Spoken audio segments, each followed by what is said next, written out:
irmãos nesse canal, nesse lugar, para poder falar um pouco da mensagem da palavra de Deus para os irmãos. Espero que em breve possamos estar juntos diante do Senhor e aqui na igreja. Espero que todos estejam bem, que as casas de vocês estejam bem guardados. Espero que todos estejam, na medida do possível, obedecendo às autoridades. Aqueles que podem ficar em casa, que fiquem em casa. Aqueles que precisam ganhar o seu sustento, o seu trabalho, e o Senhor guarde todos vocês em nome de Jesus. Quero orar nessa manhã, agradecer ao Senhor por esse sol lindo. Diz para os irmãos que eu gosto muito do sol que bate na entrada da igreja.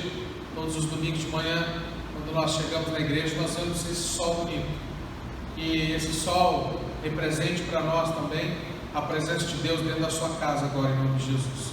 Feche seus olhos, curve sua cabeça. Nós vamos elevar o nosso pensamento ao Senhor e que possamos agora ser revestidos pelo poder do Espírito Santo. Em nome de Jesus, Pai, te agradecemos por esta manhã, pela nossa noite de sono, pelo sustento da nossa casa, pelo cuidado da nossa família. Obrigado pelo nosso trabalho. Obrigado, Senhor, porque o Senhor tem o controle de todas as coisas. Fala conosco nessa manhã através da Tua palavra. Enche-nos com o Teu Espírito, que possamos, ó Pai, nessa hora, falar tudo aquilo que o Senhor, Pai, tem preparado e idealizado para cada um desses meus irmãos que escutam essa mensagem agora, em nome de Jesus. Amém e amém. Abra sua Bíblia comigo, o livro de Evangelho de João, capítulo 3, do versículo 1 em diante. Evangelho de João, capítulo 3, do versículo 1 em diante. Essa mensagem dessa manhã é uma mensagem que nos mostra sobre nascimento, sobre nascer. E se pudéssemos olhar para esse texto à luz do que nós temos vivido hoje, nós podemos entender que existem aqueles que nasceram uma vez e os que nasceram duas vezes. E o texto diz assim: havia entre os fariseus um homem chamado Nicodemos, um dos principais dos judeus. Este de noite foi até Jesus e lhe disse: Rabi, sabemos que o Senhor é mestre, vindo da parte de Deus, porque ninguém pode fazer esses sinais que o Senhor faz se Deus não estiver com ele. Jesus respondeu: em verdade, lhe digo, que se alguém não nascer de novo, não pode ver o reino de Deus. Nicodemos perguntou: como pode nascer de novo um homem sendo velho? Será que pode voltar ao ventre materno e nascer uma segunda vez? Jesus respondeu: em verdade, lhe digo, quem não nascer da água e do Espírito não pode entrar no reino de Deus. O que é nascido da carne é carne, o que é nascido do Espírito é Espírito. Não fique admirado por eu dizer: vocês precisam nascer de novo. O vento sopra onde quer, você ouve o barulho que ele faz, mas não sabe quando ele vem nem para onde ele vai. Assim é todo aquele que é nascido do Espírito. Então Nicodemos perguntou: como pode ser isso? Jesus respondeu: você é mestre de Israel e não compreende essas coisas? Em verdade, lhe digo, que nós falamos do que sabemos e damos testemunho do que vimos, mas vocês não aceitam o nosso testemunho. Se vocês não creem quando falo sobre coisas terrenas, como crerão se eu lhes falar sobre coisas celestiais? Ora, ninguém subiu ao céu a não ser aquele que de lá desceu, o Filho do Homem. E assim como Moisés levantou a serpente no deserto, assim também é necessário que o Filho do Homem seja levantado, para que todo o que nele crê tenha a vida eterna. Porque Deus amou o mundo de tal maneira que deu seu Filho unigênito, para que todo aquele que nele crê não pereça, mas tenha vida eterna. Porque Deus enviou o seu Filho ao mundo, não para que condenasse o mundo, mas para que o mundo fosse salvo por ele. Quem nele crê não é condenado, mas o que não crê já está condenado, porque não crê no nome do unigênito Filho de Deus. A condenação é esta: a luz veio ao mundo, mas os homens amaram mais as trevas do que a luz, porque as suas obras eram más. Pois todo aquele que pratica o mal detesta a luz e não se aproxima da luz, para que as suas obras não sejam reprovadas. Quem pratica a verdade se aproxima da luz, para que as suas obras sejam manifestas, porque são feitas em Deus. Amém? Para alguns, falando sobre este nascimento, nós temos visto as notícias de tudo que tem dito por aí, e eu não aconselho muito que você olhe em todas elas, né? Mas que você fique atento a tudo que está acontecendo. Às vezes sou surpreendido durante a semana com alguns irmãos perguntando: pastor, nós vamos voltar ao culto? Vai abrir igreja, pastor? E a primeira coisa que vem na minha cabeça é assim: irmão, nós precisamos pelo menos ter algumas notícias do que está acontecendo. Nós ainda estamos impedidos por um decreto municipal que não permite com que nós façamos reuniões com aglomeração de pessoas. E nós acatamos essa decisão e nós estamos cumprindo o que as leis mandam.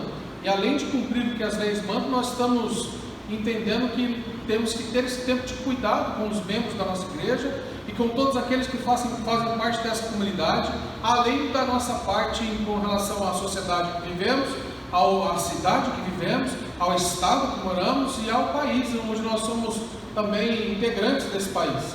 Nós precisamos entender qual a posição da igreja em meio a tudo isso que está acontecendo. Mas, para alguns, nesses últimos dias, eu vi algumas reportagens dizendo que alguns já estão curados desse vírus. E eu poderia dizer que alguns desses, vi ontem um senhor de 82 anos, 85 anos, que foi curado do coronavírus. Eu poderia dizer que esse senhor nasceu de novo, diante de todos os fatos que nós temos visto aí. Mas esse nascer de novo desse senhor, ou de algumas outras pessoas também que enfrentam dificuldades terríveis, como na nossa igreja nós temos algumas irmãs, a irmã Vera, temos a irmã Vilma, foram curadas de um câncer, nasceram de novo. Mas não é esse nascer de novo que a palavra de Deus nessa manhã está nos mostrando. Não é esse nascer de novo, é um outro tipo de nascimento que nós vamos entender. Como Deus diz à luz desse texto, nós vemos que para alguns o nascer uma vez é único e é suficiente.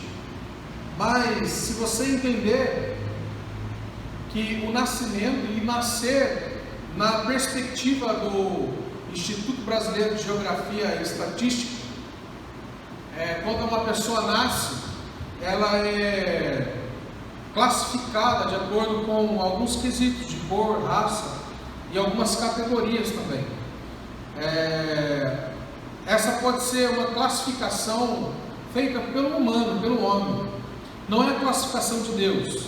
Não é essa classificação de Deus do nascimento ou simplesmente por levantar dados estatísticos. Quando nós olhamos no IBGE, nós vemos lá no censo do país, do ano, quantos nascidos e quantos mortos, no censo do ano. E através desse censo também é calculado as riquezas do país, do PIB e todas as outras coisas que são referentes ao país, ao estado, ao município. Mas não é desse tipo de nascimento que a palavra de Deus está dizendo aqui. Os nascidos uma vez e os nascidos duas vezes. Quando Jesus é questionado aqui por Nicodemos, e falando dos nascidos uma vez, aquele que nasceu uma vez, ele faz parte desse reino material, onde tudo que nós podemos ver, nós podemos experimentar, estão confinados ou até mesmo estão limitados aos nossos 5 sentidos, que são audição, visão, tato, olfato e paladar. E tudo aquilo que passa pela nossa razão, por aquilo que nós entendemos enquanto pessoas. Ele vive nesse nível de existência. Vivemos nesse nível de existência, que todas as criaturas que nascem experimentam esse nível de existência. Vivem, comem e morrem. Quem é só nascido da carne, na verdade, entendemos que a palavra de Deus diz: quem é nascido da carne é carne. Quem é só nascido da carne é um carnal, uma existência limitada, e não consegue provar algumas coisas do Senhor. Essa é a grande questão das pessoas que são abençoadas nessa terra e não estão nem aí por isso, para que as coisas que podem acontecer com elas em um outro lugar, em um outro reino. Aí surge um monte de gente frustrada, indignada com Deus, porque não tem experiências com o Senhor, não tem experiências com Ele, e a vida continua sempre a mesma, porque aquele que é nascido da carne é carne, não consegue provar o sobrenatural de Deus. Queridos, eu algumas semanas atrás disse para vocês, para que a gente não foque muito nas notícias que estão sendo ditas por aí, porque as notícias que estão sendo ditas por aí, elas são notícias de um mundo natural. São notícias que vão nos atemorizar quando elas nos trazem para algo que é natural. Nós precisamos estar ligados nas notícias sobrenaturais do reino que nós fazemos parte. Se somos chamados pelo Senhor, se o aceitamos como nosso Salvador, nós estamos nessa terra por um período que ele vai se findar, e em breve nós estaremos com o Senhor vivendo o reino espiritual que já se iniciou hoje. Quem vive no reino natural vive uma vida carnal. Que nós possamos viver na perspectiva de um reino sobrenatural, para vivermos numa perspectiva espiritual e sobrenatural. E aí Jesus fala para Nicodemos, os que são nascidos duas vezes. Nicodemos era um fariseu, ele era extremamente respeitado, um dos principais integrantes dos líderes judeus da época. Ele estava fascinado com os milagres de Jesus, e ainda em algumas das suas palavras ele disse que não seria possível alguém realizar aquilo que Jesus realizou se não fosse vindo da parte do Senhor. Mas ele procura Jesus escondido no período da noite, para que ninguém encontrasse, para que ninguém o visse conversando com o Senhor. E acredita-se também que ele se converte depois dessa conversa com o Senhor, porque mostra alguns estudiosos que Nicodemos, ele ofertou no dia da morte do Senhor Jesus, junto com José de Arimateia, uma quantidade de um produto muito caro, 30 quilos de unguento, um nardo puro, caríssimo, que era equivalente a 7 anos de trabalho, para embalsamar o corpo de Jesus. Se você entendesse numa perspectiva carnal, alguma pessoa com um olhar carnal, com um olhar fito nessa terra, olhar nas perspectivas terrenas, jamais faria isso. Alguns diriam nessa perspectiva, que desperdício, 30 quilos de um produto para embalsamar alguém que já está morto.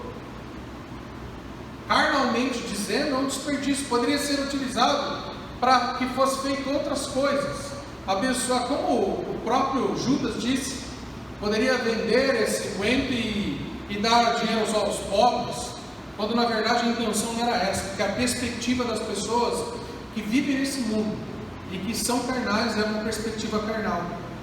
E se alguém que fez isso não está convertido, eu não consigo entender também.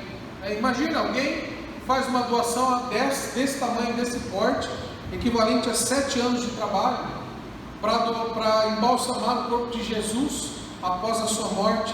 Entende-se que ele se converteu, que ele entendeu, ele ajudou ali José de Arimateia a sepultar Jesus.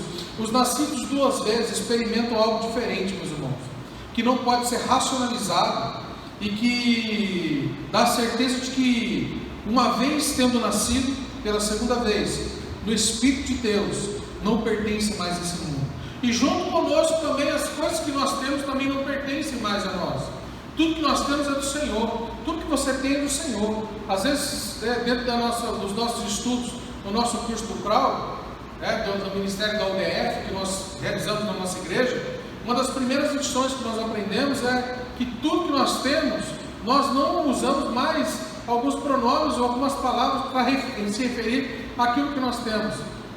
Nós, por exemplo, quando falamos da nossa casa, falamos da minha casa, nós falamos da casa do Senhor. E quando nós falamos do nosso carro, nós falamos do carro do Senhor, e não nosso, porque tudo que nós temos, se estamos vivendo uma perspectiva espiritual, pertence ao Senhor. Nada que temos aqui nessa terra é nosso, porque a perspectiva que nós precisamos entender e viver, como Cristo disse a Nicodemos, é no segundo nascimento, de entendermos que nascemos de novo, e nascemos do Espírito de Deus. E se nascemos do Espírito de Deus, nós não pertencemos mais a este mundo. Nascer de novo é uma experiência espiritual, que muda o nosso lugar no universo, transforma a gente de cidadãos deste reino para um cidadão de um outro reino. Um outro reino que nós passamos a habitar, e passamos a habitar imediatamente, transformados em cidadãos desse outro reino. É assim que o Senhor nos quer. A aceitação de Jesus como nosso Salvador, aceitar como nosso Salvador, é a mudança do reino, é a mudança de lugar, é a mudança da vida. é mudança da cultura, é mudança de comportamento, enfim, é uma diferença total nos nossos padrões de pensamento. O mundo pode estar dizendo, desesperado, dizendo que a nação, o mundo, as pessoas, a humanidade será dizimada. Tem um louvor que eu gosto muito, que diz assim: quando tudo diz que não, tua voz me encoraja a prosseguir. É essa perspectiva que nós temos que viver como igreja. Começamos a ser regidos por um outro código de comportamento. Aquele que roubava não rouba mais, aquele que mentia não mente mais, aquele que adulterava não adultera mais, aquele que vivia em práticas pecaminosas não vive mais. Algumas coisas que nós fazemos errado, que agora nós nem sabíamos que agora quando nós fazemos nos incomoda demais. O Espírito Santo avisando que o reino mudou, as coisas mudaram, as regras são outras. Nós não podemos andar com Jesus e viver guiados pelas regras desse mundo. Nós não somos guiados por esse mundo. Tem um cântico que diz que não me guie por vista. Nós não somos guiados por esse mundo. Os estilos de vida têm que ser diferentes, têm que ser opostos. A maneira de pensar, a esperança que nós temos não está firmada em medicina, em médicos, em vacina. A esperança que nós temos para uma vida vindoura é em Jesus. Jesus é a nossa esperança. Aqueles que nasceram da carne são carne, mas os que nasceram do Espírito são pessoas espirituais. Nunca a igreja precisou ser tão lembrada de que não pertence desse mundo como nos dias de hoje. Você não pertence a este mundo. Algumas igrejas, levadas pelo enganoso desejo de agradar as massas, esqueceram de que estão na terra a fim de desagradar. Nós estamos aqui neste mundo a fim de desagradar os padrões culturais e tudo aquilo que o mundo tem estabelecido como padrão para nós. Nós não somos guiados e não vivemos na perspectiva desse mundo. A igreja deveria ser o oposto do mundo. Nós precisamos ser o oposto.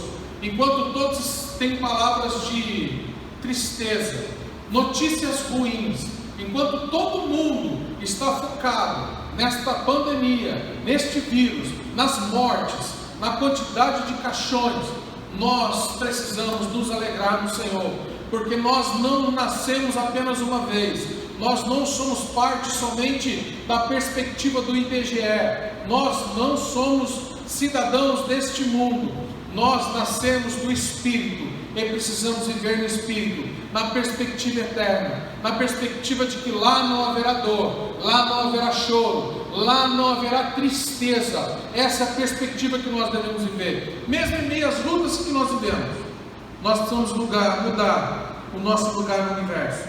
Nós precisamos entender que nós nascemos de novo. Amém, meus irmãos? Eu quero terminar dizendo aqui para vocês que o mundo não pode receber o Espírito de Deus. Aquele que está no mundo, se não entender que para receber o Espírito de Deus precisa renunciar às coisas do mundo. A causa principal para a perseguição talvez seja o fato que aquele que nasceu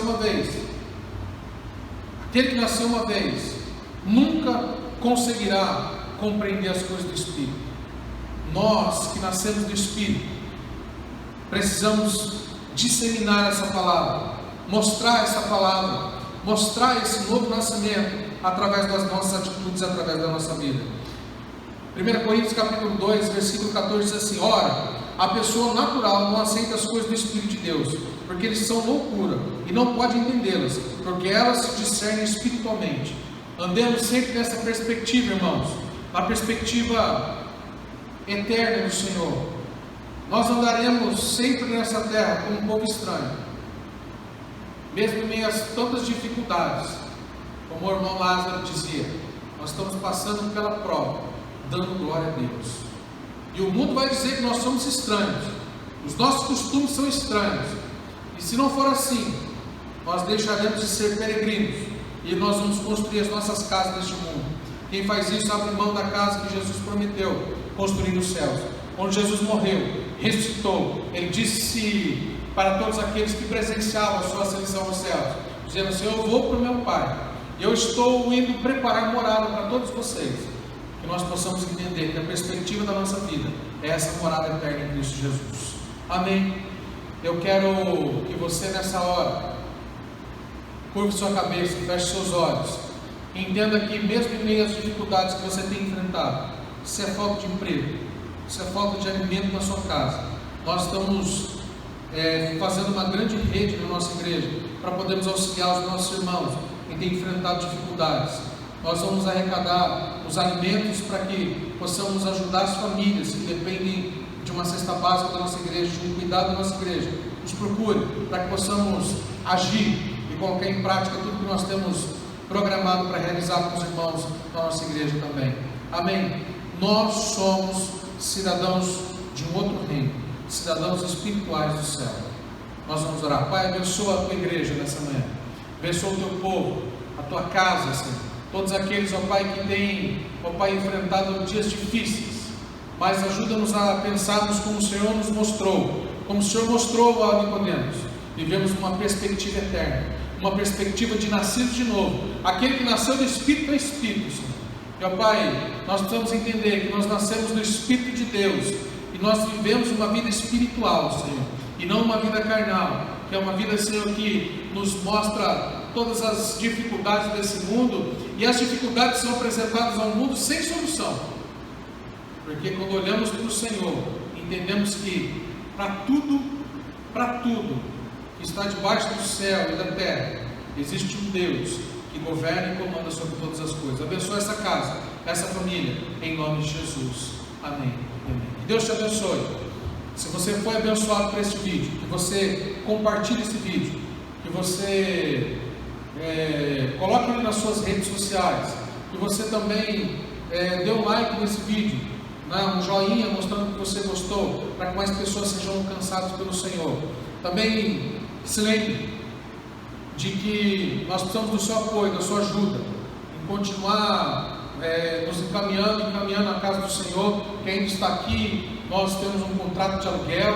Eu preciso que você também seja fiel ao Senhor. Não viva na perspectiva desse mundo. O futuro pertence ao Senhor, e o Senhor tem controle de todas as coisas, está nas mãos dele. Mas encaminhe o seu dízimo, a sua oferta. Nós temos disponibilizado o número da nossa conta, do nosso banco, para que você faça isso. Nós precisamos do teu apoio, da tua ajuda, em nome de Jesus. Deus abençoe o seu domingo, o seu almoço, e logo mais à noite nós estaremos reunidos novamente, em nome de Jesus. Amém.